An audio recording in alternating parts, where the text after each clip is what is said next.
Seoul has denounced North Korea's ballistic missile tests, calling it a military provocation that destabilises the region. Security officials held emergency meetings in the aftermath, with the missile launch at the forefront of discussions. Pyongyang's claims in January that the country was in its final stages of test firing an intercontinental ballistic missile have made this an even greater priority. As the first ballistic missile launch of this year, the government strongly condemns the action since it is not only an apparent and clear violation of resolutions by the UN Security Council, but also a severe threat to the peace and security on the Korean Peninsula and the entire international community. This was the first time North Korea tested a missile under Donald Trump's presidency in the US. For its part, South Korea called it a failure after the missile landed only 500 kilometers into the East Sea. But analysts in Seoul say this may have been done intentionally to gauge how Washington would respond. So it is North Korea very carefully, in a very careful manner, issue kind of a statement that to probe the intention of Donald Trump administration, because high-ranked officials in the Trump administration have recently issued quite hardline statements.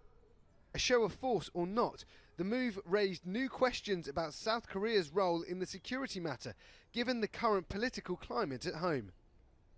North Korea yet again seems to be testing the patience and the resolve of its neighbours, and even maybe looking for a reaction from the West, and in particular from Donald Trump.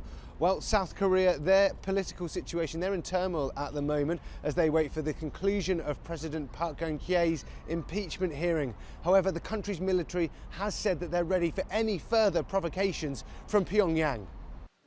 Fears of South Korea's diminishing role in the security apparatus were further heightened following President Trump's statement during the visit of Prime Minister Shinzo Abe, which he reassured Washington's support to Japan specifically, but failed to mention South Korea.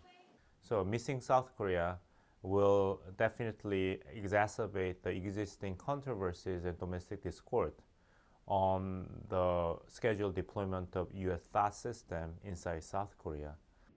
The deployment of the THAAD anti-missile defense system has been controversial, and many believe it will play an integral role in South Korea's upcoming presidential elections.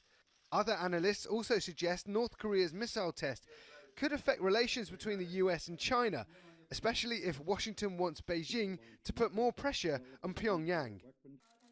Adam Reed, I-24, Seoul.